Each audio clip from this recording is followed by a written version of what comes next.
Hello dear students or parents. 2024ರಲ್ಲಿ ಎಷ್ಟು ಜನ ವಿದ್ಯಾರ್ಥಿಗಳು ನೀಟ್ ಎಕ್ಸಾಮ್ ಬರ್ತಿದ್ದಾರೆ ಅಂತ ನಿಮಗೆ ಗೊತ್ತಾ?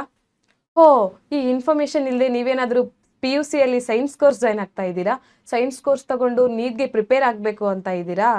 ಹಾಗಂತ ಸೈನ್ಸ್ ಕೋರ್ಸ್ ಮಾಡೋದು ತಪ್ಪು ಅಂತ ಹೇಳ್ತಾ ಇಲ್ಲ. ಆದರೆ ಯಾವುದೇ ಪ್ರಾಪರ್ ಇನ್ಫಾರ್ಮೇಶನ್ ಇಲ್ಲದೆ ನಿಮ್ಮ ಜೀವನವನ್ನೇ ನಿರ್ಧಾರ ಮಾಡುವಂತಹ ಕೆರಿಯರ್ ಅನ್ನು ಕೋರ್ಸ್ ಅನ್ನು ಚೂಸ್ ಮಾಡೋದು ತಪ್ಪು. ಸಾಮಾನ್ಯವಾಗಿ ಇಂದಿನ ದಿನದಲ್ಲಿ ನಾವು ಮೂವಿಗೆ ಹೋಗ್ಬೇಕಾದ್ರೆ ರಿವ್ಯೂ ನೋಡದೆ ಹೋಗೋದಿಲ್ಲ ಅಲ್ವಾ? ಅದೇ ರೀತಿಯಾಗಿ ಯಾವುದೇ ಪ್ರಾಪರ್ ಇನ್ಫಾರ್ಮೇಶನ್ ಇಲ್ಲದೆ ಸೈನ್ಸ್ ಅಲ್ಲಿ ನೀಟ್ ಕೋರ್ಸ್ ಯಾಕೆ ಸೆಲೆಕ್ಟ್ ಮಾಡ್ಕೊತಾ ಇದ್ದೀರಾ? 2024ರಲ್ಲಿ ಸರಿಸುಮಾರು 23 ಲಕ್ಷ ಜನ ವಿದ್ಯಾರ್ಥಿಗಳು ನೀಟ್ ಎಂಟ್ರೆನ್ಸ್ ಎಕ್ಸಾಮ್ ಅನ್ನು ಬರೆದಿದ್ದಾರೆ.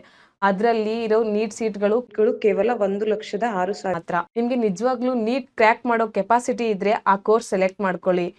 ಕೆಪಾಸಿಟಿ ಇಲ್ಲದೆ ಅನವಸರವಾಗಿ ನಿಮ್ಮ ದುಡ್ಡು, ಸಮಯ, ನಿಮ್ಮ ಮೆಂಟಲ್ ಹೆಲ್ತ್ ಅನ್ನು ಹಾಳು ಮಾಡ್ಕೋಬಿಡಿ. ಅದೆಲ್ಲ ಪಣವಾಗಿ ಇಟ್ಟು ನಿಮ್ಮ ಜೀವನವನ್ನು ಅಥವಾ ನಿಮ್ಮ ಕೆರಿಯರ್ ಅನ್ನು ಹಾಳು ಮಾಡ್ಕೋಬಿಡಿ. ಮತ್ತೆ ಅದು ಅಲ್ಲದೆ ಅಲ್ಟರ್ನೇಟ್ ಕೆರಿಯರ್ ಏನು ಅಂತ ಯೋಚನೆ ಮಾಡ್ತಾ ಇದ್ದೀರಾ? ಇನ್ನೇನಿದೆ, one and only answer is commerce course.